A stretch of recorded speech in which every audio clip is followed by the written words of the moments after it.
Hello, friends, and welcome back to the Wild Hearts at Work podcast. This is your host, Melissa Boggs, and this week, my guest is transformational coach Elise Shapiro. Elise is an ORSC coach, a CTI coach, and a certified team coach with Scrum Alliance. Before I introduce her to the show, I just want to share a quote from her LinkedIn recommendations because it literally made me smile and blew my mind. 10 years ago, 10 years ago, someone literally said, Elise is transforming our company. So this was the type of person I wanted to have on the podcast. Elise, welcome to the podcast. Thank you. Way to just embarrass you as soon as you get on the show and say all the wonderful things about you, huh? Yeah. What are you quoting? What's going on here?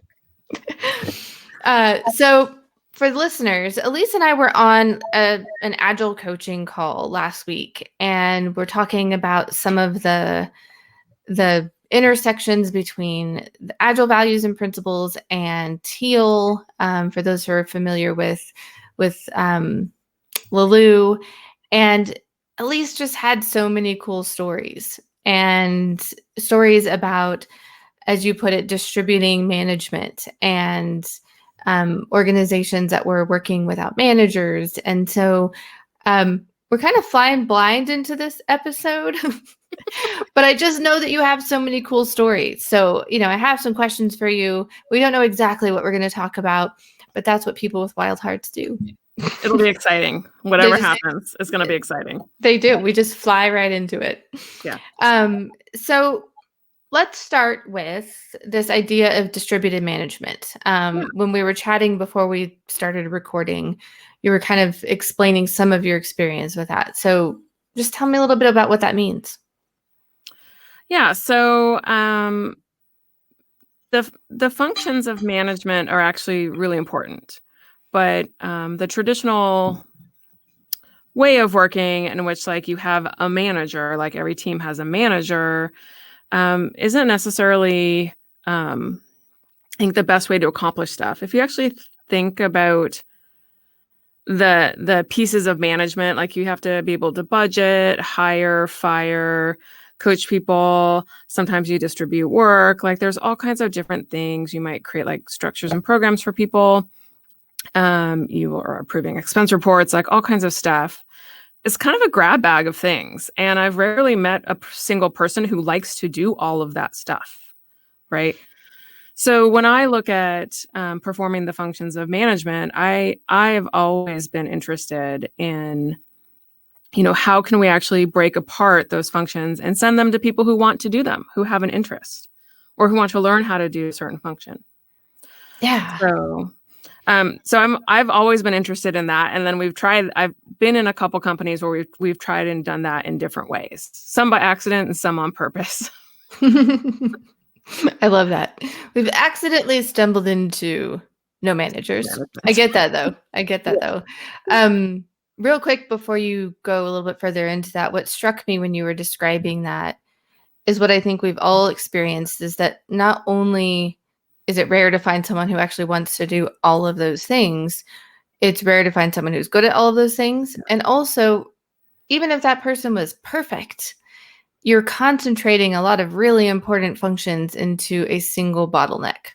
Yes. And so I think what you're about to describe and the idea of all of those things being distributed sort of opens the world up to where everything's not backing up at one person, all of these approvals. I'm using air quotes here. Is that what you have seen? And is that what you have seen sort of relieved by this notion? I have seen that in some instances where things do get bottlenecked on a single person. And even in the places where we haven't had line level managers, I actually then see things get bottlenecked on VPs or CTOs. Oh, sure. In cases where the responsibility hasn't been found out and broadened out in a reasonable way.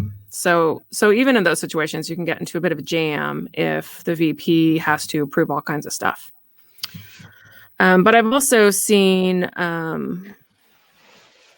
lot of unskilled managers, I'll say. And I've seen a lot of people who have felt like there's just a single person who has undue influence on their career because they have a line level manager and they don't get on for whatever reason, right? They don't have a good relationship.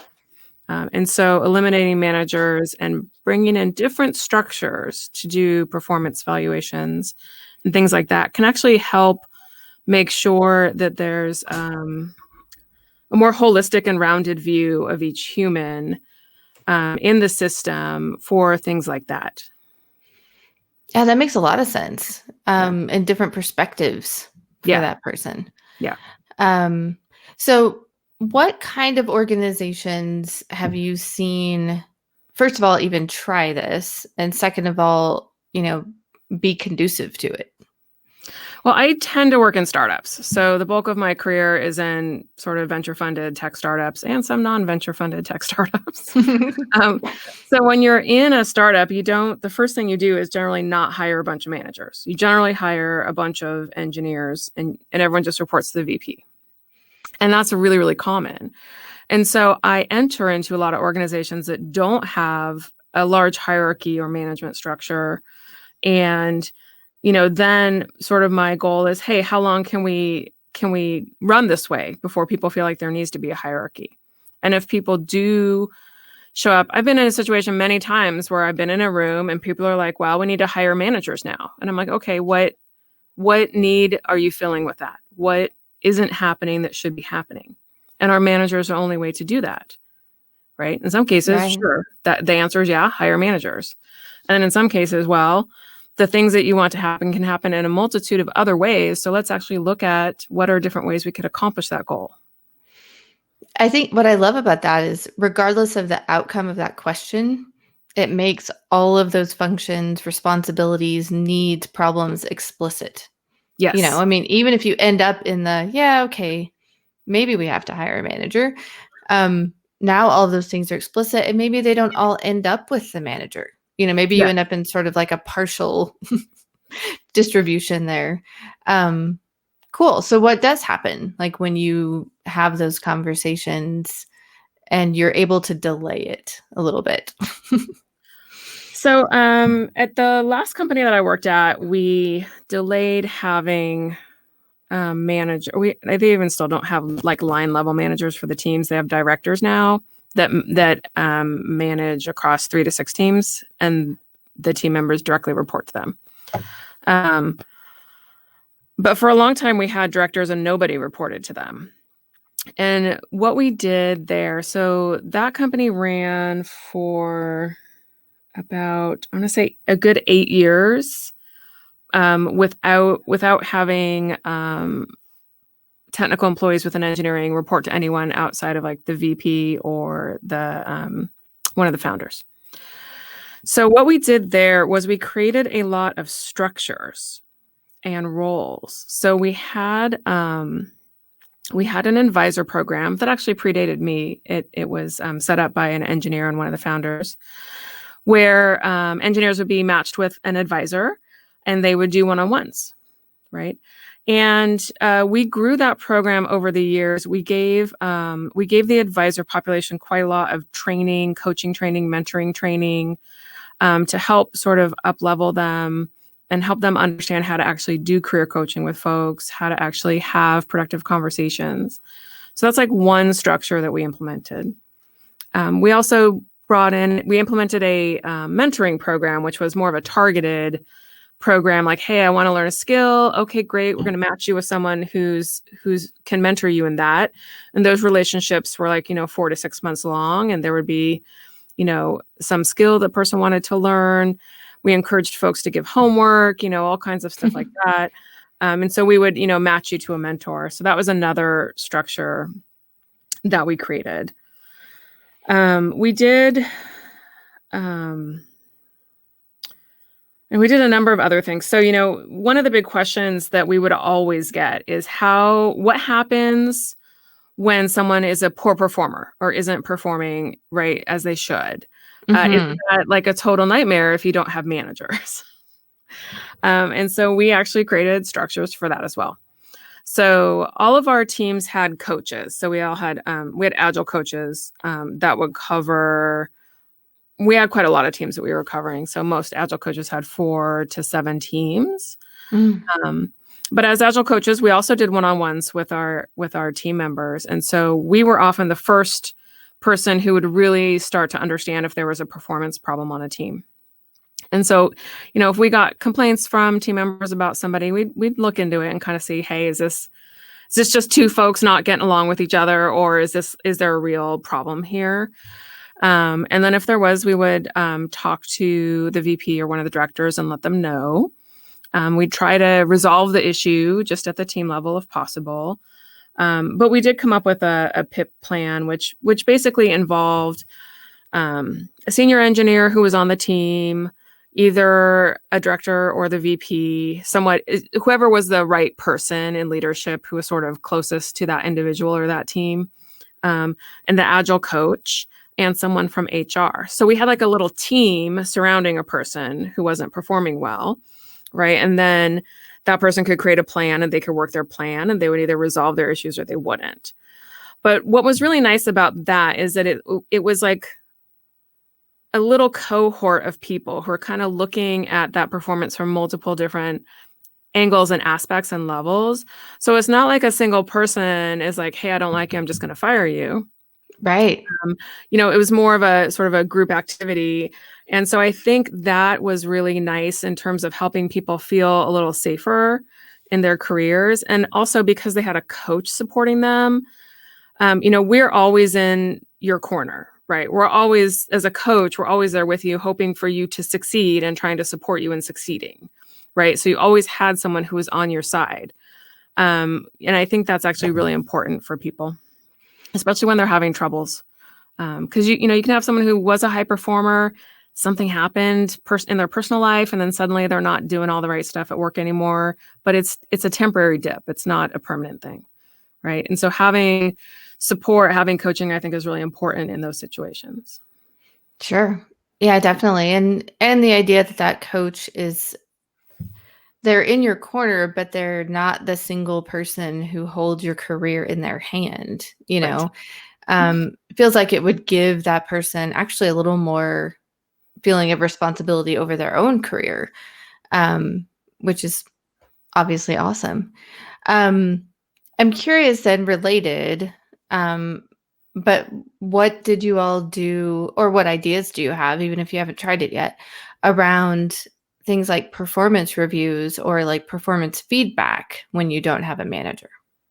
Yeah. So we did 2 feedback cycles a year at that company. That was the cadence. At that company, they always did 360 feedback from the very beginning, even before they actually even had a formal review process. So folks were in the habit of doing 360. So we would do the 360 peer review twice a year. And then there was also a contribution review where we would look at sort of how are you contributing to the business, right? At what level are you contributing? And over the years, the company did what companies do, which is they created leveling docs, which is like, this is a level 1 engineer, this is a level 2 engineer, et cetera. So there's the big grid with all the competencies and all that stuff. And so, we would do a data gathering exercise and sort of try and figure out, what features had this person contributed to, what cross-org or extracurriculars did they contribute to, are they leading any efforts, are they, expert in any area, things like that. So we would try and get a pretty holistic view of the person's contribution in the past 6 months. And then we would get a fairly large group of people together in a room. So over the years, the group of people who participated in the contribution reviews actually broadened out quite a bit. So, in the beginning, it was just like the founder and like a couple of key engineers. And then right before I left, it was the founder, it was the VP, it was the directors, it was all the Agile coaches, it was all the most senior tier of engineers, and then some engineers who were right below that level who were leading teams that didn't have a principal engineer on them. And so, you can imagine we had quite a lot of people there, and all those people see the human we're talking about from all these different angles and see what that person contributes from all these different angles. And together we would try and figure out had that person moved up a level or not. And then the pay scale of that company was particularly tied to level. So a lot of bias was not in the system that you might find at other companies where they don't have pay pegged to level, where you could get a gender bias or all kinds of biases in the system. In that particular system, as long as we could see you well and could level you well, you would get the same pay as the next person who had that same level as well, which was really nice.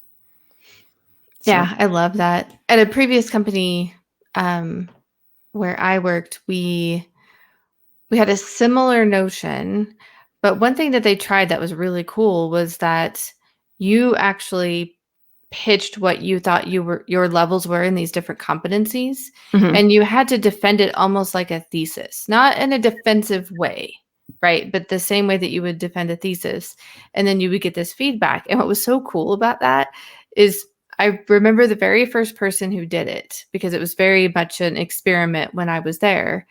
The very first person who did it underrated himself, because this wasn't like level 1, level 2 engineer. This was like, here's 10 competencies. Here's where you think you are with each one of them. And yes, there was like one or two where people said, hey, maybe you could work on this. I don't know if I agree you're quite here. But there were like several where people were saying, you're crazy. Like, you're well beyond the level that that you're giving yourself. And what I loved about that was like this communal, and I hear it in your example too, like this communal support of that person. And the support can show up in, hey, you need help with this, but we're here to help. Here's like you said, the advisor, the mentor, like, here are these other programs that are all connected to it. So I love that. Like, I love the sort of idea of group performance feedback, as long as it's structured well, like you said, to weed out the bias, to bring in as many perspectives as are appropriate. So that's really cool. Yeah, it was great. So at this org or other orgs, I presume that you've tried and led, a bunch of different types of things, right? Again, one of the reasons I was so excited to have you on is, frankly, like, you have wild heart all over you, like we don't do things just because they're the way we've always done things, right? Yeah, I just do crazy stuff all the time with the crazy stuff. Yes. So awesome. So my question for you is, do you have a story about a time when you were 100% uncertain that something was going to work out, but then it absolutely did work out? That's pretty much like my everyday at work, I would say. So I'm constantly just trying new stuff that I have no idea if it's going to work or not. I think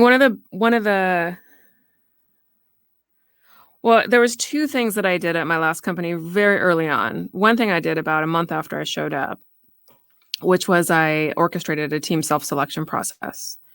So that was an interesting situation, because like, I show up at this company, I've just been hired, I have my first sort of meeting with the VP, and the VP says to me, hey, I want to do a reorg in January. And I'm like, okay, why? And he says, well, the teams are not self-organizing enough. And I'm like, okay, sounds good. Let's not waste a good reorg.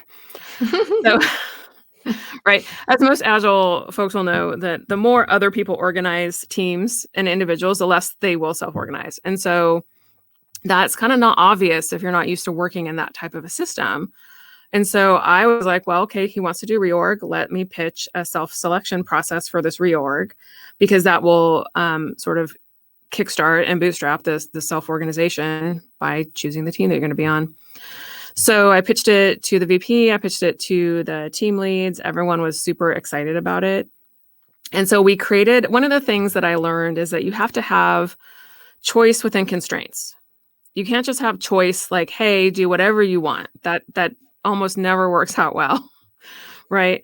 And you also don't want like, hey, you go stand on that little square and do this little thing. That also is like a bit soul crushing. Right. Mm-hmm. So one of my mantras is have choice within constraints. So we set up constraints around these teams. We, said this many teams, these are the work streams the teams are going to have. We gave each team a lead and a product person. They actually pitched their teams to the population, right? So we had a session where they're like, come join my team. This is what we're working on. I love that. Which was really fun. And then we also were like, hey, each team can only have like no more than 3 folks who are, 3 years or less out of college. So basically only like 3 juniors. So we wanted, junior, mid, seniors on a team. We wanted them to be balanced. And then we had team sizes, and then we let the folks sort of select into their teams. And they almost followed the rules. But they did not. Oh boy. Okay.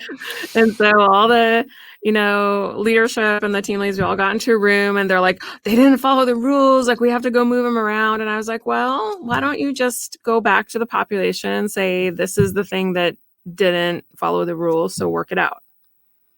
And strangely, they took my advice and they did that. And they were pleasantly surprised that it got worked out by the individuals involved. So that was really fun. And the most interesting thing is that, when we looked at the teams that were formed, I remember super clearly, they're like, this one team is going to be so good. It's got like the best engineers on it. And there was this other team, and they're like, yeah, we don't know about that one. We don't know. We don't think it's going to go well. And I was like, well, let's just let them do their thing, see how it goes. It turns out the team that everyone thought was going to be amazing was not so hot. And the team that people were like ho-hum about ended up being really, really, really good team.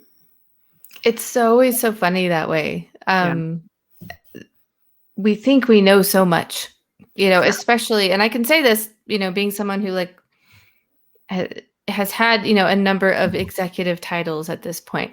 I think I know so much. You don't. But luckily, because of my Agile background, I try to set aside my, I think I know so much, from time to time.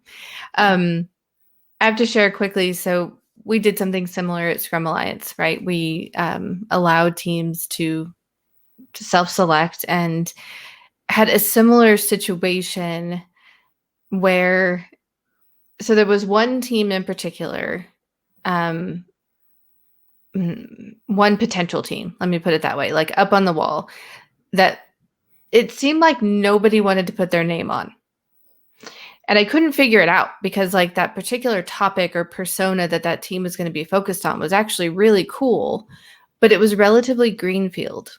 That particular persona did not have like a lot of products attached to it or a lot of community attached to it. They were going to have to kind of start from scratch. And so we were having a hard time in the workshop getting people to put their name on that team, right? And so eventually people did. And that team, within a very short amount of time, was easily the highest performing team in the company. And I took them to lunch, probably 8 weeks, maybe 10, and said, what is going on? Like, why are you guys so good? I'm so happy, but like, how do I help the other teams be this good? And, like over the course of lunch, we talked, and they didn't have an immediate answer. But what we finally figured out was the people who finally just sort of went, oh, what the hell? I'll put my name over there, were the same people who would then go, oh, what the hell? Let's try this experiment. What can it hurt? And we literally ended up with an entire team of people who were so open and willing to experiment and be vulnerable. And that's what made them high performing, because they weren't just willing to experiment with their product, but with how they worked as a team, and so it's incredible. I really hope that more and more companies kind of keen into this idea and like understand how powerful it can be. I'm literally actually working with a client right now, and we're having these conversations about, whether they want to try this or not. And so you've actually given me a little bit of inspiration. But yeah, I really believe in autonomy and agency for people at work. And I think that that's unfortunately still a radical idea. But I do find that people are more engaged and interested when they can direct what they're working on and who they're working with, when they feel some sort of connection with the products they're making. And I don't think that's mainstream yet. And that's a little bit sad to me. Yep. I think it's also powerful to the customers when and if they become aware. So another thing that came out of Scrum Alliance was there was one team in particular that when their customers learned that they chose them, like, these were, again, persona-based teams, not product teams, but, Right. We chose them to, you're the people I want to serve. Like, that was actually really powerful to the customer. And I think that same thing could be true of products as well. Like, if I'm, a customer consuming a product and I'm like, oh, you mean they had a choice and this was the one that they chose? Yeah. Well, I'm even more excited about using this product and what they're going to bring to me in the future, which means I want to stay, subscribed or engaged or whatever it is with that product because they chose it. There's got to be something cool there. Yeah. And we encourage those teams to talk to customers directly whenever possible. So, in certain cases, the engineers got quite a lot of face time with actual real people using the product, right? And that's so motivating. Knowing that you're building something that really helps someone else's life is really, really motivating. It really is. Yeah. Absolutely. So you kind of alluded to this a little bit about autonomy and agency. With that, what else do you think that the corporate world needs right now? The corporate world needs so much stuff right now. It's not even funny. Like, I agree with you. And it's not just the corporate world. It's like every realm of society. So I think, I think we need more critical thinkers in the world. I think we need more people who, can work in collaboration with other people for to build something larger than they could on their own. I think there's a lot of that. I'm not sure that I think any of the traditional ways that corporations have been run actually work well. I think it's for kind of all just like different flavors of like mediocre to fairly terrible. And so I'm super interested in finding different and alternative ways of actually working. You spend so much of your life at work, and most of us have to have a job. Like we have, bills to pay and stuff like that. And so why not make that a much better experience for the humans involved? Right. And so I think there's, experimenting with everything, from how you hire to what services you provide to your employees, what types of supports, to how you look at your work and how you engage with your customers and what products you produce. I think all of it is up for experimentation because I don't think any of it. I've never worked in a company where I'm like, oh yeah, they got it right. Mostly working in companies where I'm like, oh, let's make it less terrible. And so I think that there's a never ending need to actually find new and better ways to work together, right? Find ways to respect each other, to learn more things all the time, to embrace your customers more closely. Yeah, I just think that everything. Yeah, I could not agree with you more. I don't know the statistic exactly, but I know that there is like a percentage of people who are literally like in meaningless jobs. Yes. And I don't remember. High. Yeah, I don't remember what that percentage is, but it's like they just are sort of like floating along. And so there's so much about our current work world that not only is it not working from like a quote unquote productivity standpoint, but from a purpose standpoint. And leaders are kind of standing there asking why. Like, I think that's what we're getting out of this pandemic, which I'm thrilled about, is like we're sort of being confronted with everything that you just said, right? Because people have reevaluated their lives and said, like, I'm not doing this unless it's meaningful. I'm going to go find some place that is. Yeah. One's taken a big step to the right or a step to the left. Like, I know all these people who are changing jobs right now. Yeah. Even I did. I took a new job a few months ago. Exactly. And, the whole, like, the great resignation of 2021 or, so my question to you though is, so if I'm a leader then, and a leader that you're working with, and I'm kind of standing there feeling helpless. Like I'm watching this happen. Like people are pouring out of my organization and they're quitting. Or maybe they're not quitting, but they're coming to me and saying, like, I want something different. Yeah. What do we say to them? Like, where do we even start? Just talk to them. Like, what do you want? One of the things when I was coaching at my last company, I did like 50 one-on-ones with people every month. Like I was coaching like 50 people at various levels, all the way from, leaders to engineers, to random people in marketing and all kinds of places. Talking to people and being curious is really powerful, because if you can build a trusting relationship with someone and actually understand what it is that they're seeking or longing, then you can help co-create that with them. And that's really important. I don't know that people do that a lot. I don't know that people in management positions do that a lot. And there's also a power differential when you're talking to a manager that isn't necessarily present when you're talking to a coach. So, I would say if you're a leader, figure out how genuine your relationships are, or if people are holding back because you can fire them, because there is a power differential, and find ways to actually figure out what people are wanting and needing, right?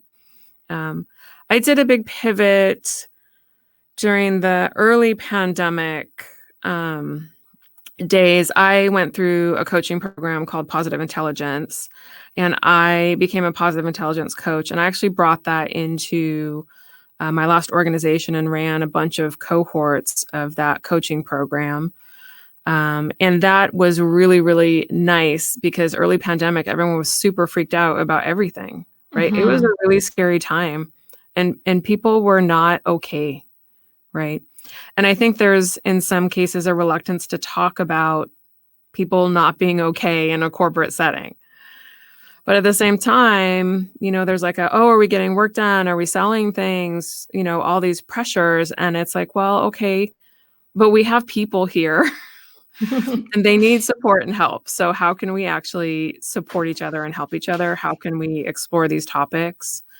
Because people who are, people who have good mental health are going to be able to do much, much better work, right? It's all connected, right? Absolutely.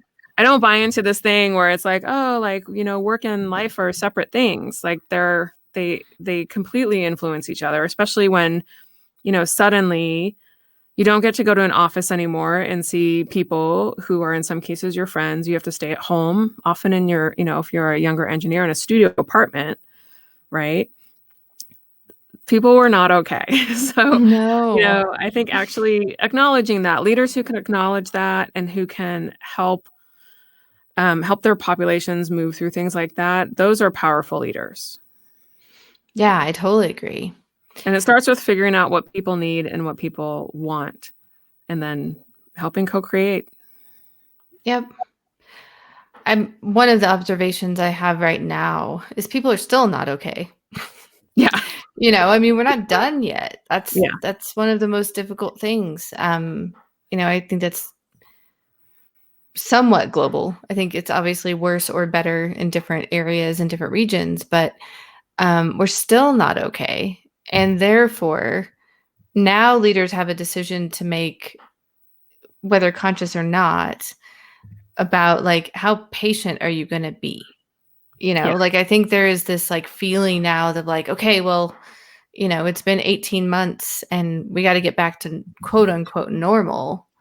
Even though for 18 months we've been talking about how there's going to be a new normal. Yeah. Right? Yes. Is that something you were kind of smiling? So is that something that you're seeing as well? I mean, I think the concept of normal isn't a really great concept, because I don't know, traditional organizational structures were normal. Hierarchy is normal. Having soul-crushing work that you do 8 to 12 hours a day is kind of normal. And I don't like any of that stuff, right? So I think you should never be looking to fall back to what is normal. You should be always looking at, hey, what canon should we be building for the future that's actually better, right? And if the pandemic is something that sparks creativity in people for how to do things differently, then that's, I think, a good thing, right?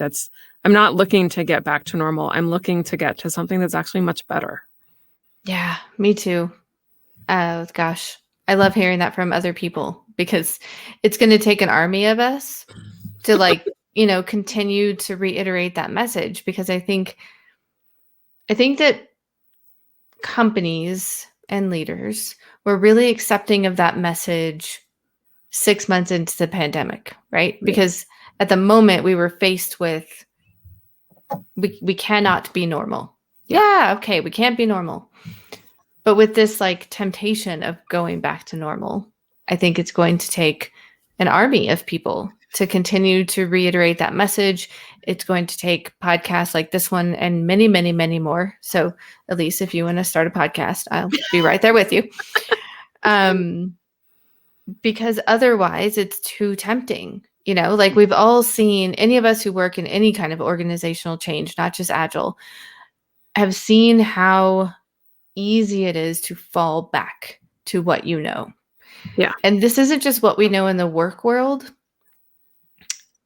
I was watching a video the other day about how much school, our regular school systems, and all the respect in the world to teachers, this is not throwing shade at teachers, but is preparing us for sitting at our desks 8 hours a day and doing what we're told, et cetera, et cetera, et cetera. Everything points toward this, not just work. Yeah. And I had a non-traditional educational path. So I ended up dropping out of high school and going to college when I was 16. I went to a college where the whole freshman class has dropped out of high school and went to college at 16. And so it's a very, it's an interesting situation. It's very non-traditional, and you're suddenly in college classes at the age of 16. Like, some of my classes were for people, right? There was no multiple choice tests ever. Right. And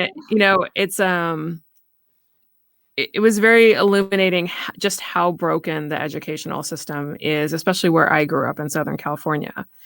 And so that was really eye-opening for me. And I think there's actually really exciting things happening in education, especially I went to a college called Simon's Rock, and they're affiliated with Bard, and Bard College started these Bard College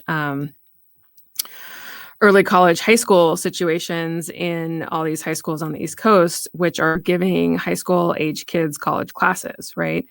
And there's sort of this mindset of seeking alternatives, even in that educational realm. People can do so much more than they're often given credit for, right? Yeah. I find that you have to hold extremely high expectations for the people that you're working with, and then sometimes they'll meet them, right? Absolutely. There's nothing worse than thinking, oh, like that engineer, they'll never be able to learn that thing. Well, if you say that, then they'll never be able to learn it. But if you say, hey, I know you can learn this thing, let's figure out the steps to do that, they will probably learn that thing, right? So I think it's, like I was saying, it's like corporations, I think, are broken. I think school is broken. I think a lot of stuff is less than ideal, and that we should be finding ways, in government, in education, in corporations, how to do things better. Like, there's so much opportunity to do things better. Everyone should be trying to just, redo things. Yeah, I couldn't agree more.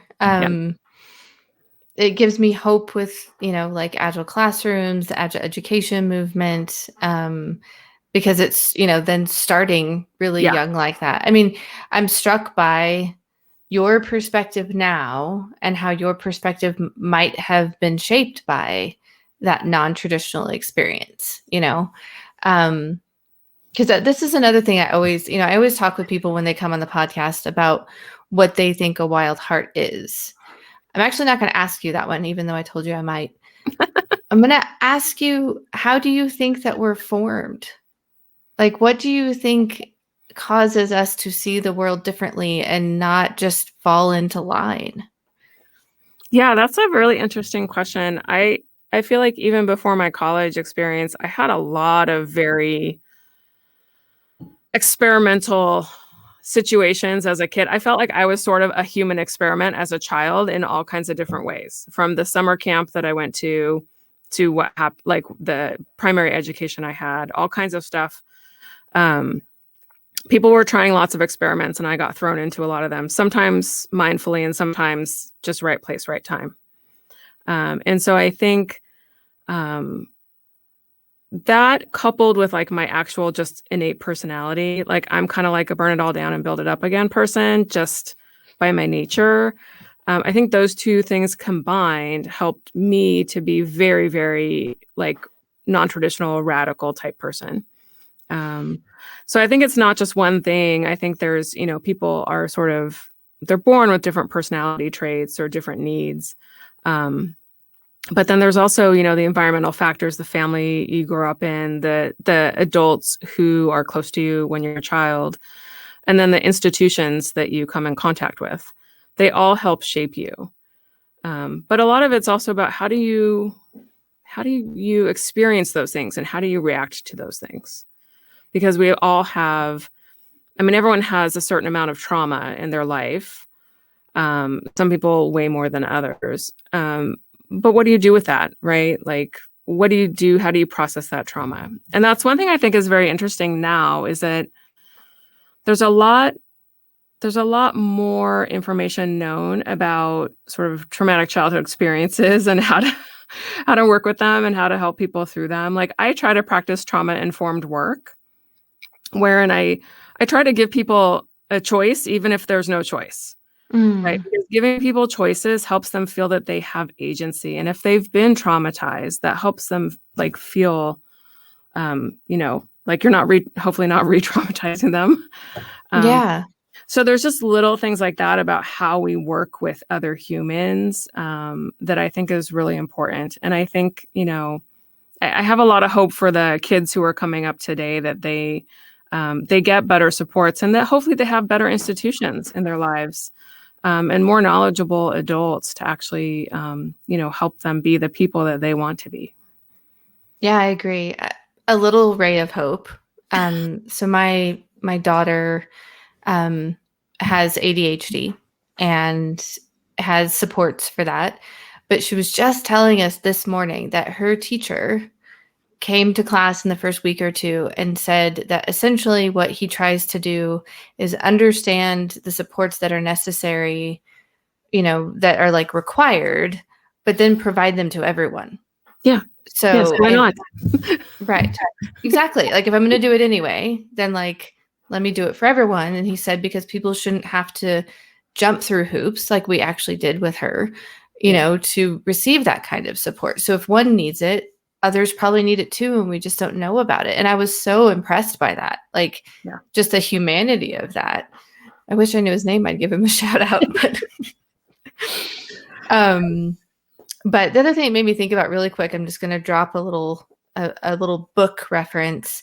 I just did a book club for a book called The Four Tendencies. And it's a longer name than that, but I'll drop it in the show notes. But one of the tendencies, or it's kind of like personality profiles, is questioner. Mm-hmm. And you can guess which one that I got, which was the questioner. And so that might be an interesting one if anyone was intrigued by that particular conversation, because it talks a lot about like how you sort of respond to the constraints that you have. And so that might be an interesting book for anybody.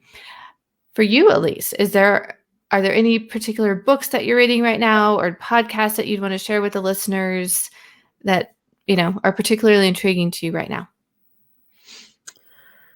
I am halfway through Brave New Work. I had to put it down. I got interrupted by like 3 other books, unfortunately. Is your Goodreads like mine? Like it's constantly like, oh, this one. Nope, this one. It's like a horse race. There's like a stack. Yeah. And I've also just I finally picked up training from the back of the room because in my new position, I actually have to do quite a bit of training and I don't love training. I actually quite dislike it. So I'm looking for actual better ways to get training done that are more human friendly. So those would be the 2 books that I'm in the middle of right now. Amazing. Yeah. I have Brave New Work on my shelf, but I have not read it yet. So It's good. You should pick it up. Yeah, I might be right behind you on that one. Yeah. Cool. Well, I knew this was going to be a great conversation, even though we were flying blind together. Anything else you want to share with our listeners before we wrap up? I would just encourage people to just be experimental and try things out. Even if you think it's going to fail, just try it. Like, could it be worse than it is now? Who knows?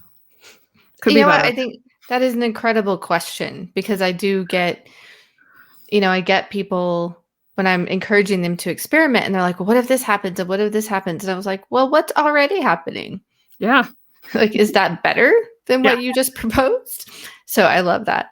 Yeah. Well, Elise, thank you for coming on the show. Thank you for an amazing conversation just about what's possible in the world. I love your spirit and I love your brain.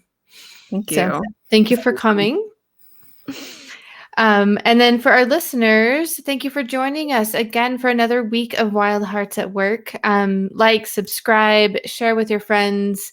And if you're interested in supporting the show, we now have a Patreon. It just helps with ongoing operational expenses of the podcast. But you can also get a monthly newsletter or merch. It's really weird to think that there's merch, but there is. But again, mostly just thank you for joining us every week. It's been really incredible to see this community grow. And it is an incredible privilege for me to get to talk to such cool people every week. So thank you for being one of them, Elise. And until next time, dear hearts, stay wild.